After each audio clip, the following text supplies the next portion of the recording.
Bienvenue dans cette leçon 11 sur la crainte de Dieu. Et dans cette leçon, on va poursuivre ensemble et partager encore plusieurs éléments, plusieurs aspects, plusieurs signes concrets, pratiques de la crainte de Dieu dans notre vie.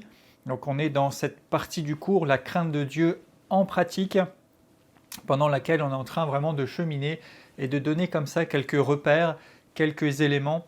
Et je crois que ça vous fait du bien, que ça vous bénit, que ça vous éclaire, en tout cas je le prie. Et comme je l'ai déjà dit, bien sûr là je donne des éléments pratiques, concrets, des repères, mais qui sont et qui ne sont, si je peux le dire comme ça, que des repères.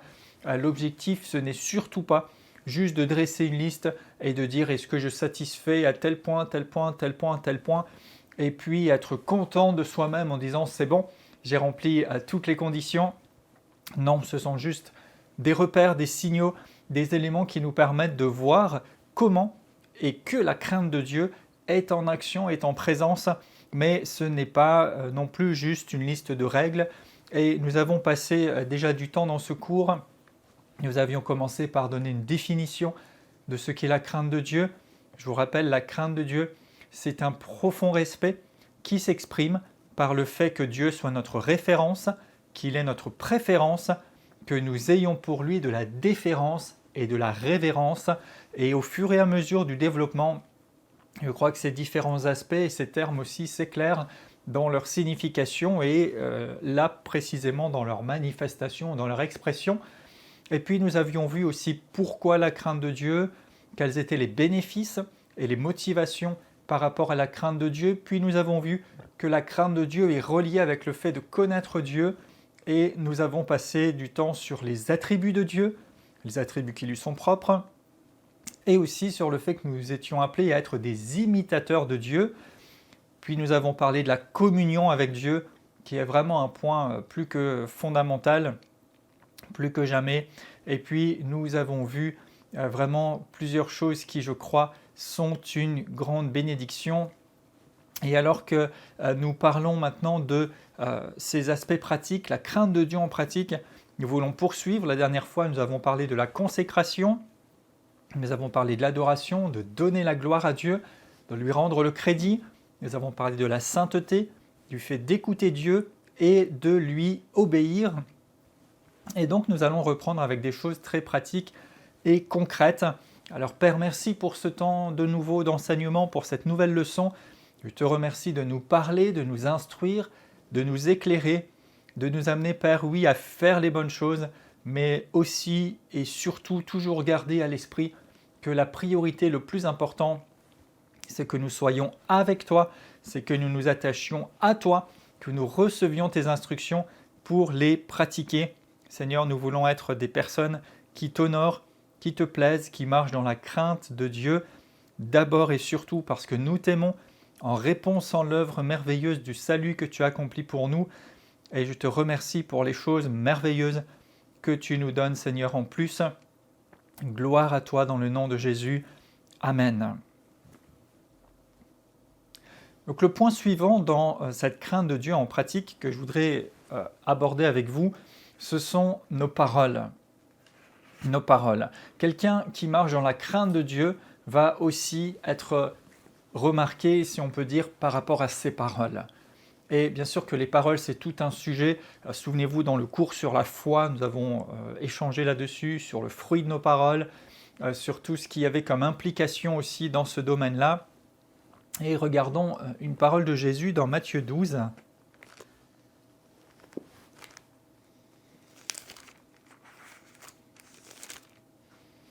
Matthieu 12, verset 33.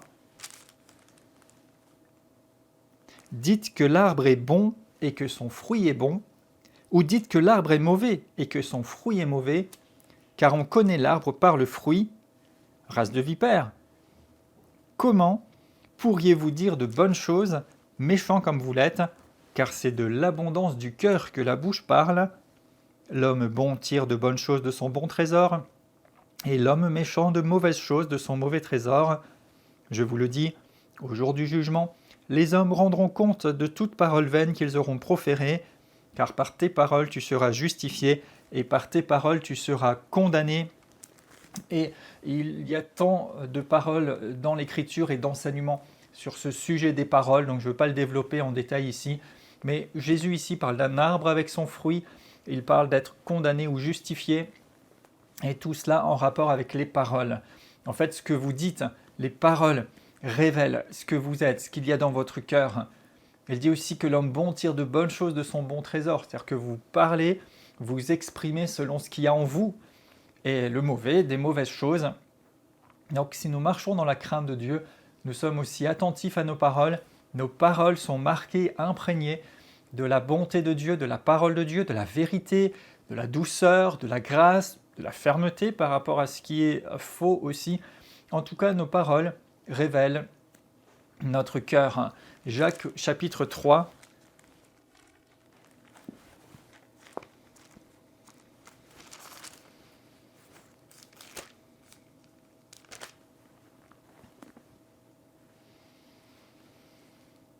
Jacques 3,10 « De la même bouche sortent bénédiction et malédiction. Il ne faut pas, mes frères, qu'il en soit ainsi. La source fait-elle jaillir par la même ouverture de l'eau douce et de l'eau amère? Un figuier, mes frères, peut-il produire des olives ou une vigne des figues? De l'eau salée ne peut pas non plus produire de l'eau douce. Lequel d'entre vous est sage et intelligent? Qu'il montre ses œuvres par une bonne conduite avec la douceur de la sagesse. » Et on reviendra un peu plus loin sur la conduite, mais on voit ici que les paroles sont quelque chose d'important. Il dit, il ne faut pas qu'il en soit ainsi. Si l'on a la crainte de Dieu, on ne peut pas en même temps avoir de la légèreté envers Dieu. Si on a la crainte de Dieu, on ne peut pas en même temps tenir des propos légers, voire injurieux envers le Seigneur. Et je vous laisse élargir et être vigilant pour vous-même. Mais si nous avons la crainte de Dieu, vraiment, cela va aussi s'exprimer et se remarquer par nos paroles. Nous portons le fruit qui correspond à ce qui est dans nos cœurs. Et par rapport à ça, notamment, eh bien, la Bible nous encourage et nous exhorte à nombreuses reprises sur le fait d'être et de rester dans la vérité et de rejeter le mensonge. Donc je vous ai mis plusieurs références aussi que vous pourrez retrouver dans vos notes. On va lire simplement celle dans le Nouveau Testament, Jean chapitre 8 et au verset 44. Jean 8, 44, « Vous avez pour père le diable, et vous voulez accomplir les désirs de votre père. Il est meurtrier dès le commencement, il ne se tient pas dans la vérité, parce qu'il n'y a pas de vérité en lui. Lorsqu'il profère le mensonge, il parle de son propre fond, car il est menteur et le père du mensonge. » Et ici, on voit Jésus faire les reproches en disant « Mais vous avez pour père le diable. » Et vous savez, quelquefois, on peut être tolérant ou léger là-dessus, mais le mensonge vient du diable. C'est le diable qui est menteur. Et lorsque nous acceptons le mensonge ou le manque de vérité, l'absence de vérité dans notre vie, eh bien, nous nous rangeons du côté du diable. Nous nous rangeons selon sa nature.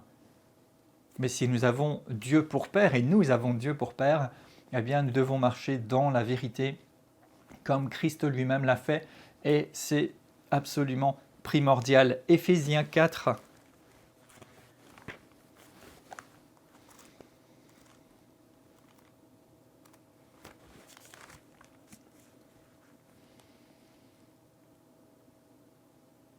Verset 20. « Ce n'est pas ainsi que vous avez appris Christ. » Donc ici, il parle d'une certaine manière de vivre et de se fermer, d'être endurci par rapport aux choses de Dieu et de ne même pas ressentir ce qui ne va pas, ce qui ne doit pas être, et donc accepter toutes sortes de dérèglements, d'impuretés et autres.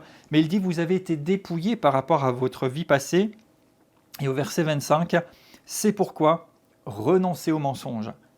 Et que chacun de vous parle selon la vérité à son prochain, car nous sommes membres les uns des autres. » Il dit renoncer au mensonge et parler selon la vérité. Et c'est vraiment, vraiment quelque chose d'important. Marcher et parler selon la vérité.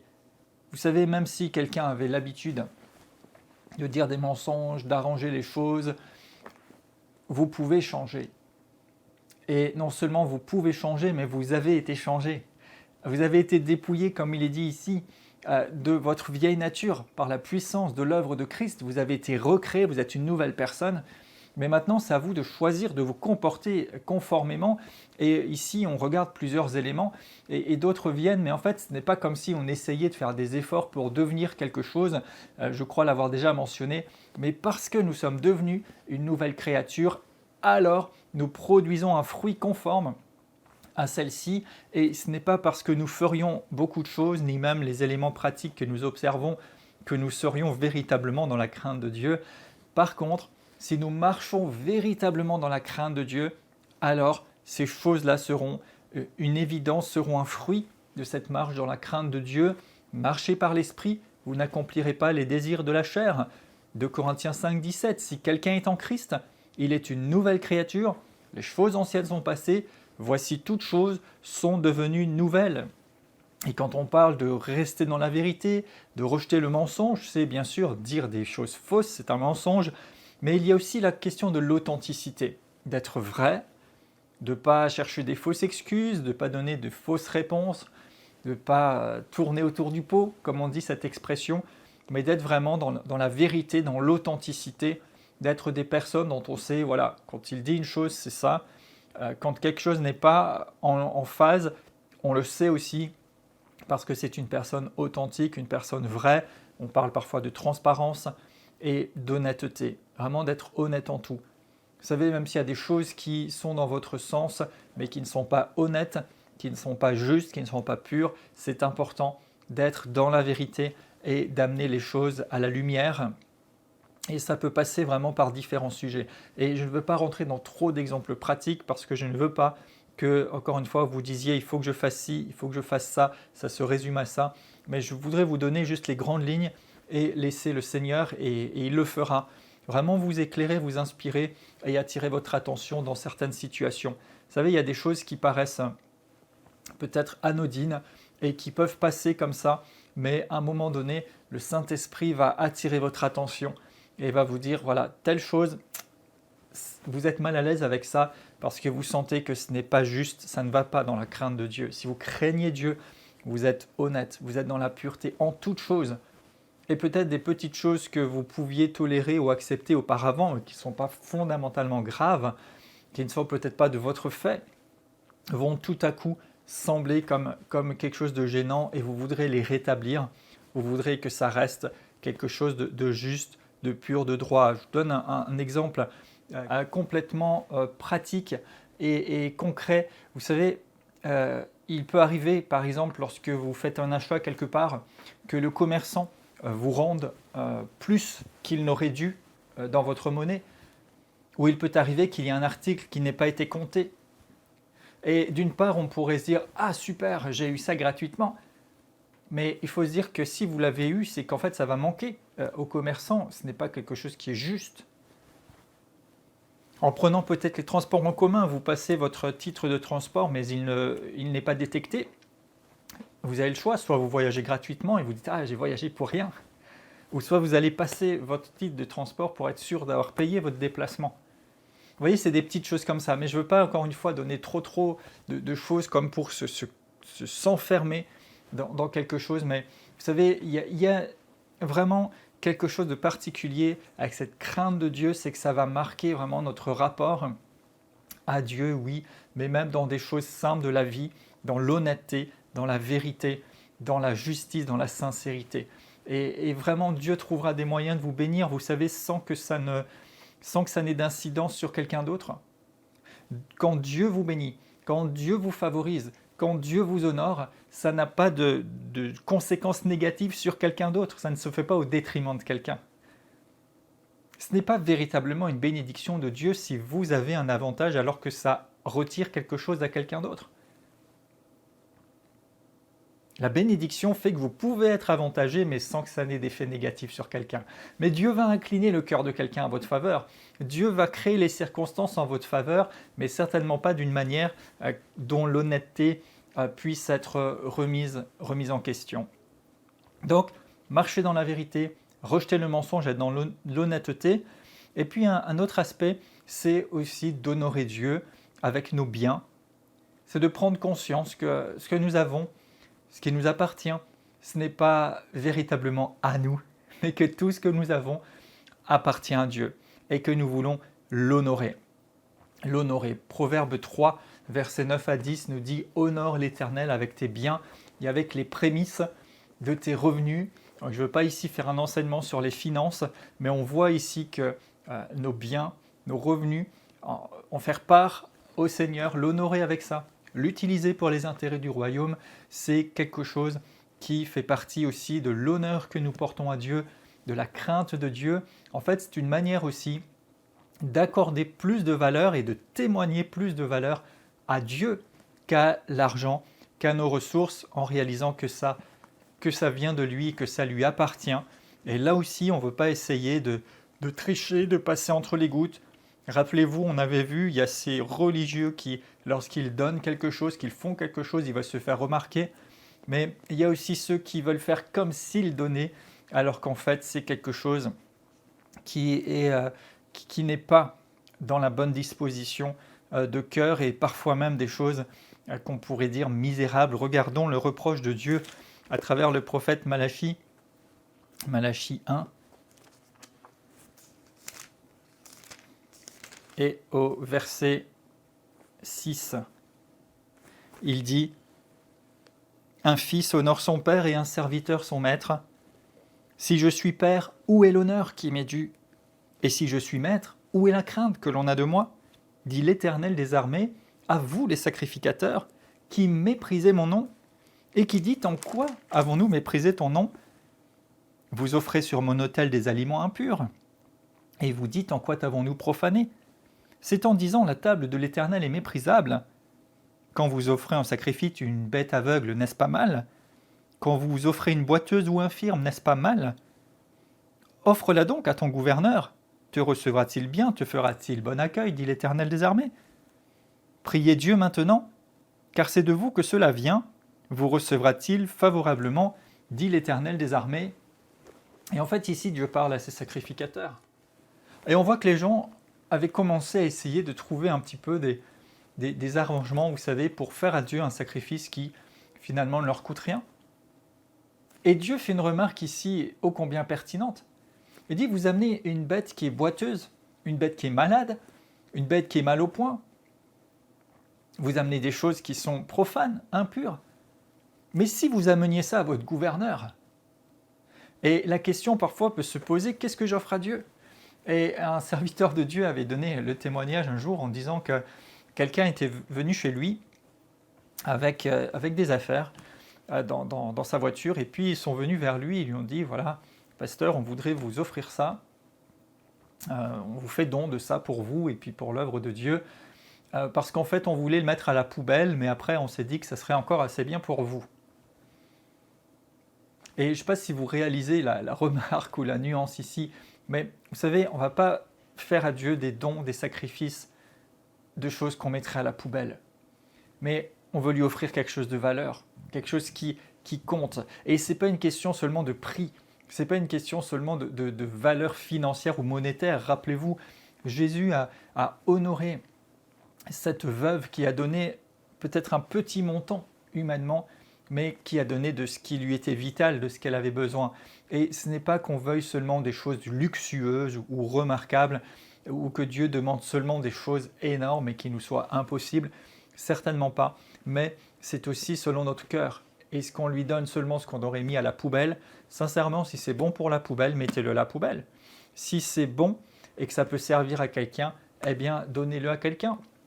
Si c'est bon et que ça peut servir à l'œuvre de Dieu, mettez-le dans l'œuvre de Dieu. Mais il serait dommage que des choses misérables soient proposées au service du Seigneur pendant qu'on vit dans une vie d'opulence et de luxe. Et tout autant que le contraire est condamnable. Chercher une opulence ou un luxe dans ce qu'on a appelé le ministère, le service, la vie de quelqu'un ou même un endroit, pendant que les gens vivent dans la misère, c'est un excès aussi, parce que la bénédiction est la vraie bénédiction de Dieu, y compris dans les choses matérielles, si elle est présente et manifeste dans une église, dans ses équipements, dans son fonctionnement, elle doit aussi être visible dans la vie des croyants, parce que c'est quelque chose de collectif, on est un corps, et quand c'est la bénédiction de Dieu, comme je le disais tout à l'heure, ce n'est pas pour quelqu'un au détriment d'un autre, mais c'est quelque chose qui est vraiment une bénédiction. mais en tout cas que nous ayons un cœur droit, un cœur bien disposé. Et si nous avons la crainte de Dieu, l'honneur pour Dieu, on va aussi veiller à lui donner ce qu'il y a de meilleur, lui donner des choses de valeur, que ce soit ce que nous apportons, que ce soit matériel, que ce soit une offrande, mais que ce soit même ce que nous lui donnons de nous-mêmes. Du temps, de l'énergie, on ne veut pas juste laisser les miettes ou les restes, mais ça c'est tout un sujet aussi. En tout cas, la crainte de Dieu, l'honneur va s'exprimer aussi de cette manière-là.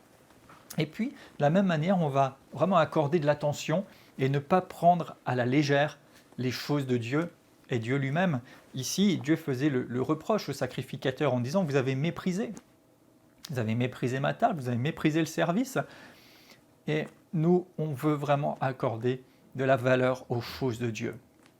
Je ne veux pas inculquer une religion, une attitude, une fausse attitude pieuse, comprenez très bien, mais vous savez, parfois sous couvert de liberté, de famille, du Seigneur et tout ça, il y a aussi quelque chose qui s'est perdu, une forme, je dis bien une forme, de solennité, de respect pour l'œuvre de Dieu, pour la maison de Dieu, pour le service, et bien sûr qu'on peut avoir la liberté, qu'on peut vivre des choses vraiment magnifiques avec le Seigneur et qui peuvent humainement sembler légères, alors qu'en fait elles sont pleines de sens, pleines de signification, pleines de respect, mais il nous faut vraiment trouver ça.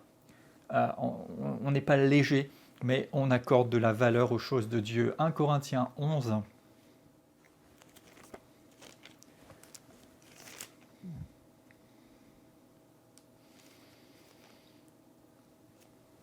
Au verset 17, donc Paul écrit aux Corinthiens et leur dit « En vous donnant un avertissement, ce que je ne loue pas, c'est que vous vous assemblez non pas pour devenir meilleur, mais pour devenir pire. D'abord, j'apprends que quand vous vous réunissez en assemblée, il y a parmi vous des divisions, et je le crois en partie, car il faut qu'il y ait aussi des sectes parmi vous, afin que ceux qui sont approuvés soient reconnus comme tels au milieu de vous. Donc lorsque vous vous réunissez, ce n'est pas pour manger le repas du Seigneur, car quand on se met à table, chacun commence par prendre son propre repas, l'un a faim tandis que l'autre est ivre. N'avez-vous pas des maisons pour manger et boire? Ou méprisez-vous l'Église de Dieu et faites-vous honte à ceux qui n'ont rien? Que vous dirai-je, vous louerai-je? En cela, je ne vous loue point. » Donc ici, il montre qu'il faut un respect. Il dit « méprisez-vous l'Église de Dieu ?» Et ici, il est question des repas qui étaient pris en commun par les croyants. Il dit « certains mangent abondamment, sont même enivrés, et d'autres ont faim, ils n'ont rien. » Il y a un désordre, il y a un manque de respect pour la maison de Dieu, il y a un manque d'inclinaison du cœur pour vraiment respecter les choses de Dieu, la famille de Dieu, la maison de Dieu, et c'est vraiment dommage. Cela passe aussi par le fait de reconnaître le Seigneur. Et plusieurs écritures nous appellent à reconnaître la grandeur de Dieu, à le reconnaître dans toutes nos voies. C'est-à-dire à voir la main de Dieu à l'œuvre, à voir sa présence tout simplement, à nous rappeler que nous ne faisons pas seulement les choses comme ça, par hasard ou de manière neutre, mais que le Seigneur est dans notre vie, et s'il est vraiment notre Seigneur, notre Maître, ce Dieu tout-puissant, eh bien nous voulons aussi le reconnaître dans ce qu'il fait, nous voulons lui donner l'honneur, la gloire pour ce qu'il fait, et nous voulons être conscients que nous ne sommes pas seulement comme ça livrés à nous-mêmes, mais que nous sommes dans sa présence, ce qui va aussi participer à l'image que nous véhiculons, à la manière dont nous nous comportons vis-à-vis des autres, vis-à-vis de différentes choses que nous pouvons faire. On veut vraiment accorder de la valeur. Romains 2, verset 4 parle de ne pas mépriser la bonté de Dieu. Ce n'est pas parce que Dieu est bon, parce que Dieu est amour, qu'on va le mépriser. Et souvent, on va traiter les gens ou les choses, ou même les objets, selon la valeur qu'on leur accorde. Et Dieu désire que nous puissions être des personnes qui le reconnaissions, qui attachions de la valeur au Seigneur, ça c'est sûr, avant tout, mais aussi aux choses de Dieu. On ne veut pas le traiter avec mépris, on ne veut pas reléguer ça dans un second plan, mais on veut vraiment être attentif, être conséquent, accorder de la valeur, accorder du soin aux choses qui sont pour le Seigneur aussi, accorder du soin au service, au ministère, accorder du soin et être disposé à honorer le Seigneur dans toutes ces choses. Vous savez, il y a bien des années déjà, mais j'avais eu l'occasion de m'acheter une montre que je considérais comme précieuse. Alors, ce n'était pas une montre de très grande marque ou autre, mais elle était jolie, elle était belle, je l'appréciais, je l'aimais bien, et je l'avais reçue avec un petit coffret. Et puis j'avais une autre montre que je portais tous les jours, même pour travailler et puis pour faire mes activités. Et cette montre que je considérais comme précieuse, qui me plaisait, que j'aimais bien, je la rangeais toujours dans son étui. Et puis vous savez, quand il y avait une petite trace, je passais un petit chiffon dessus, je la gardais propre et puis je la rangeais bien attentivement.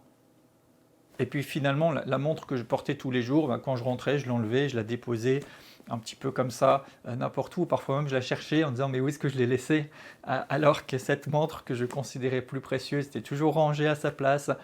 Et vous savez, c'est quelque chose de basique, mais qui illustre cette réalité. À quel point on accorde de la valeur, à quel point on reconnaît la valeur pour les choses de Dieu, pour le Seigneur lui-même, et comment on se comporte envers le Seigneur. Quelle est notre attitude? Quelle est notre manière? Dieu disait, à travers le prophète Malachie, est-ce que vous feriez ça avec votre gouverneur? Et c'est vrai que parfois on pourrait se dire, mais comment je me comporte si je sais que quelqu'un est en position d'autorité, en position d'honneur? Et comment je me comporte avec Dieu?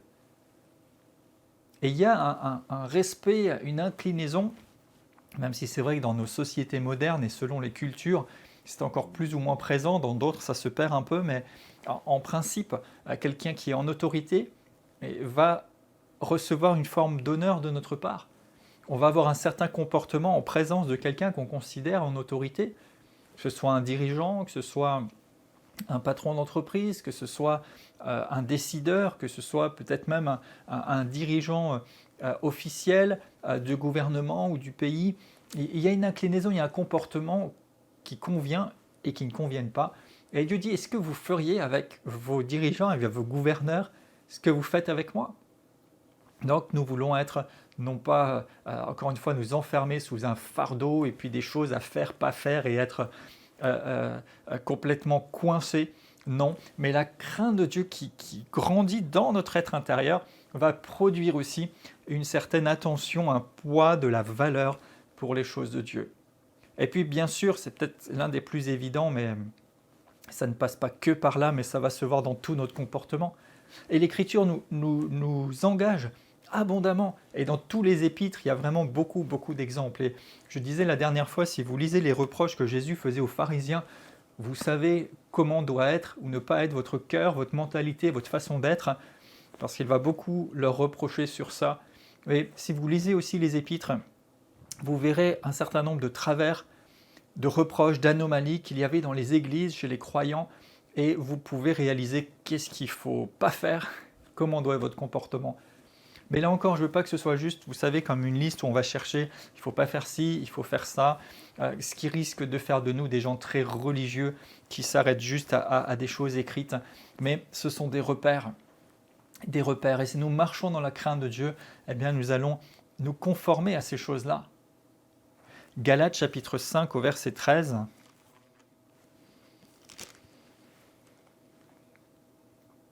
Il est dit, frères, vous avez été appelés à la liberté. Seulement, ne faites pas de cette liberté un prétexte de vivre selon la chair, mais rendez-vous par amour, serviteurs, les uns des autres. Donc la liberté que nous avons en Christ ne doit pas servir à vivre n'importe comment, à se faire plaisir, etc. En disant « Ah, mais c'est entre moi et Dieu » et tout ça. Non. Vous savez, des fois, on a aussi défendu peut-être une manière où on dit « ça se passe entre toi et Dieu ». Et c'est vrai d'un certain sens. Nous, humains, ne savons pas ce qu'il y a dans le cœur de quelqu'un. Et ça se passe entre lui et Dieu. Par contre, il nous faut aussi être sages, conséquents, nous comporter conformément à quelque chose qui honore Dieu, qui fasse son plaisir, qui fasse sa joie, qui n'aille pas dans ce qui est défini par lui comme des péchés, des fautes, des iniquités, des choses qu'il a en horreur, qui ne lui conviennent pas, mais plutôt que nous arborions un comportement qui soit digne du Seigneur, digne du Maître. Et tout cela, ça peut s'exprimer de plein de façons différentes. Vous savez, même dans des choses aujourd'hui qu'on peut appeler des bonnes valeurs, des bonnes habitudes, des bons principes, mais il y a tant de choses. Aussi une forme de discipline. En tant que fils et filles de Dieu, on veut vraiment être des gens qui respectons, qui avons une parole. Ça passe par beaucoup de choses.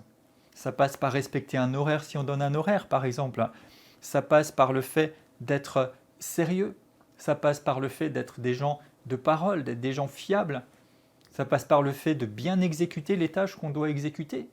Ça passe par le fait de tout ce genre de choses-là. Il y a le comportement, oui, ne pas faire de fautes, ne pas pécher parfois, et on dit qu'il y a des péchés plus évidents que d'autres, mais ça passe aussi par tout un ensemble de valeurs, par tout un ensemble d'éléments qui font que nous reflétons une forme de respect, de crainte de Dieu, une forme d'excellence qui va avec, parce qu'on ne fait pas juste les choses à la légère, mais on veut vraiment élever le Seigneur. Vous savez, la Bible dit aussi que Dieu est un Dieu d'ordre et non pas de désordre, qu'il est un Dieu de paix.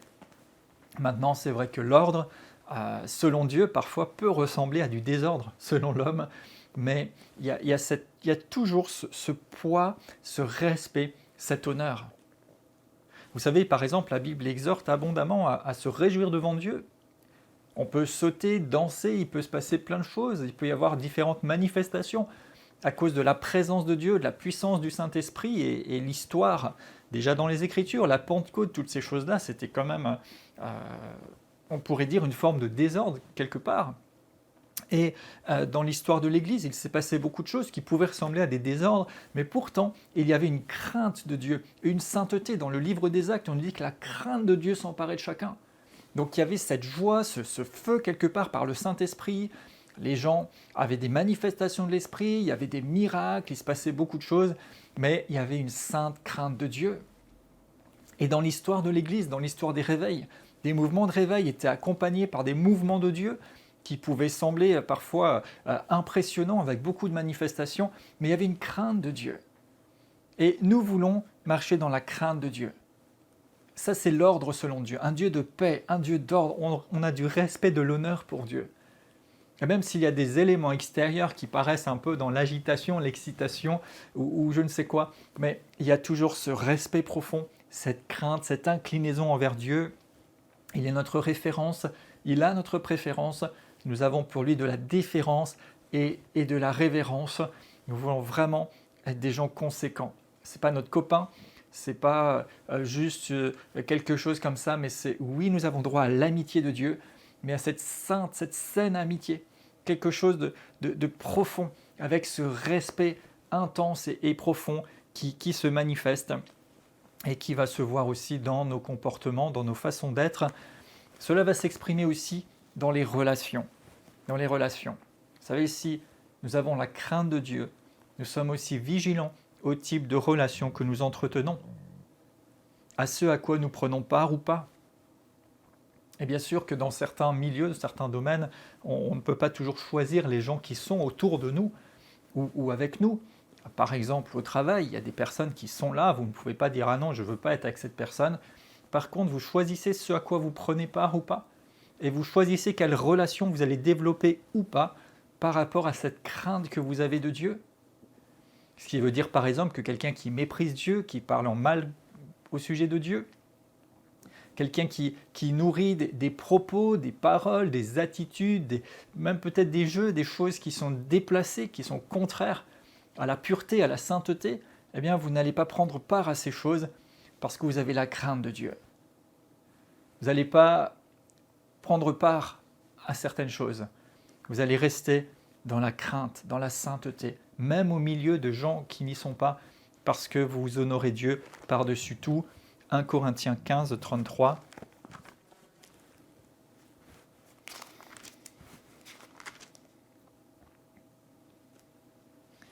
Ne vous y trompez pas, les mauvaises compagnies corrompent les bonnes mœurs. Revenez à vous-même comme il est convenable et ne péchez point, car quelques-uns ne connaissent pas Dieu, et je le dis à votre honte. Et voyez ici, il le remet encore, quelques-uns ne connaissent pas Dieu. En fait, si nous connaissons Dieu, nous connaissons le cœur de Dieu, nous avons la crainte de Dieu. Et alors, il y a des choses dont nous nous détachons spontanément, naturellement, auxquelles nous ne participons pas parce que nous savons qu'elles ne vont pas dans le sens de la crainte de Dieu. Et puis, ça va s'exprimer dans les relations. J'ai parlé tout à l'heure de l'honneur, du respect, du comportement. Eh bien oui, notre rapport à nos supérieurs, notre rapport aux dirigeants. Toutes ces choses-là vont être marquées aussi de cette crainte que nous avons de Dieu, et l'Écriture nous y exhorte. Nous allons aussi marcher dans l'amour. Vous savez, la Bible dit que si nous aimons, c'est que nous connaissons Dieu, que nous sommes nés de Dieu. Et aimer les personnes, aimer les gens, c'est aussi honorer l'amour que Dieu a répandu sur nous. Mais nous voulons aimer de l'amour de Dieu. Ce qui est merveilleux, c'est cet amour de Dieu qui peut passer à travers notre vie. Et l'Épître aux Romains dit que l'amour de Dieu est répandu dans nos cœurs par le Saint-Esprit qui nous a été donné. Donc nous pouvons marcher dans l'amour, nous pouvons bénir, honorer, être agréable, être une bonne nouvelle pour les gens qui sont autour de nous. Et c'est aussi quelque chose qui va découler de la crainte que nous avons pour Dieu, c'est que nous voulons bénir les gens, nous voulons révéler le cœur d'amour de Dieu. Nous voulons être bienfaisants, nous voulons nous rendre disponibles, nous voulons être agréables. Et il y a tant d'écritures, et je vous ai mis un bon nombre d'écritures dans vos notes aussi que vous pourrez lire. Et on veut vraiment incliner notre cœur et obéir.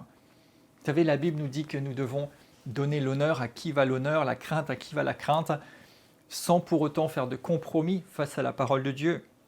Et c'est là parfois que ce n'est pas évident, parce qu'on se dit, faut aimer tout le monde, il faut être avec les gens, il ne faut pas complètement se mettre dans une bulle et s'enfermer, c'est vrai. Par contre, vous n'êtes pas obligé de prendre part à toutes les choses. Et si vous voulez pouvoir atteindre les gens avec la bonté, l'amour, la puissance de Dieu, eh bien, si vous faites tout comme eux, si vous êtes tout pareil qu'eux, comment vous allez les atteindre ? Et ça, il y a même des choses, peut-être des habitudes, peut-être des occupations qui, en soi, ne sont pas mauvaises, mais qui ne correspondent plus à un certain niveau de communion, de relation que vous avez avec Dieu. Donc vous n'allez pas faire ces choses. Et ça pourrait en interpeller certains, de dire, tiens, mais oui, j'ai constaté qu'il ne fait pas telle chose, il y a telles activités qu'il n'a pas, qu'il a un comportement, une attitude différente. Et ça peut interpeller, ça peut être une manière aussi d'intéresser et d'amener les gens vers le Seigneur. Alors que si simplement nous faisons tout comme les autres, qu'est-ce qui nous différencie ? Et par rapport à quoi est-ce que les personnes pourront être interpellées ? Cela rejoint aussi le point suivant qui est d'honorer l'appel et l'onction de Dieu. Vous savez, nous pouvons honorer l'appel et l'onction de Dieu dans la vie de quelqu'un, chez un serviteur, une servante de Dieu, mais même chez les autres croyants. Honorer ce que Dieu a mis en eux. Et 1 Timothée 5, verset 17, parle notamment là-dessus, entre autres choses, mais il est dit, par exemple, que les anciens qui dirigent bien soient dignes d'un double honneur, surtout ceux qui travaillent à la prédication et l'enseignement, car l'Écriture dit « Tu ne muselleras pas le bœuf qui foule le grain et l'ouvrier mérite son salaire ». Et ici, il y a d'autres éléments encore en passant. Vous voyez, il parle même d'un double honneur. C'est-à-dire qu'on va vraiment honorer ce qu'il y a dans la vie des gens, honorer ceux qui servent Dieu, honorer l'appel et l'onction qu'ils ont. Ce n'est pas juste une histoire, encore une fois, on en a, je crois, largement parlé, de forme de titre ou juste de faire des courbettes ou toute chose, mais c'est dans notre cœur vraiment d'avoir un respect. Parce qu'on dit, mais il y a quelque chose de Dieu dans la vie de cette personne et je veux honorer, oui, la personne, mais plus que ça encore, je veux vraiment honorer l'onction, je veux honorer la présence de Dieu, je veux honorer le ministère, je veux honorer ce que le Seigneur a placé dans cette vie et donc je vais être aussi disponible et à l'écoute du Saint-Esprit pour voir comment honorer, comment être en bénédiction pour cette personne. Vous savez, il y a vraiment quelque chose, c'est vrai, dans l'honneur pour les serviteurs, les servantes de Dieu et de vouloir bien faire, de leur faire du bien, de vouloir leur faire plaisir, peut-être de bien les recevoir, peut-être dans notre attitude, c'est sûr, peut-être dans certaines choses que nous pouvons aussi exprimer. Et Dieu prend plaisir à ça. Et là encore, je ne vais pas faire une liste. Le Saint-Esprit inspire chacun et les actes nés de l'amour de Dieu et de l'inspiration du Saint-Esprit sont une bénédiction, mais vraiment honorer l'appel et l'onction. Ce qui veut dire aussi qu'on est tous, c'est vrai, on est tous frères et sœurs, on est tous égaux devant Dieu, mais il y a des fonctions, il y a des positions, il y a une onction, il y a une œuvre de Dieu dans la vie des serviteurs et servantes et nous voulons reconnaître ces choses. Donc on ne veut pas non plus être trop familier, trop léger, mais on veut honorer ceux qui ont l'onction du Saint-Esprit, ceux qui ont un appel de Dieu, Ceux qui le servent, on veut les honorer dans leur service. Et cet honneur est mutuel, vous savez. L'Écriture dit par ailleurs, et c'est tout un autre sujet encore, mais soumettez-vous les uns aux autres dans la crainte de Christ. Pourquoi ? Parce que quand l'un exerce son ministère, quand l'un exerce le service, quand l'un sert quelque chose de la part de Dieu et qu'il exerce et il coule dans l'onction qu'il a reçue, eh bien je veux le reconnaître, je veux l'honorer et je veux en être au bénéfice. Et peut-être quand c'est moi que le Seigneur utilise, eh bien d'autres vont m'honorer, être au bénéfice de ce que le Seigneur a mis en moi et même vis-à-vis de soi-même, j'allais dire. Nous devons chacun honorer l'appel que Dieu nous a donné et honorer l'onction qu'il nous a donnée. C'est-à-dire qu'on ne va pas faire n'importe quoi de l'appel de Dieu. On ne va pas faire n'importe quoi de l'onction.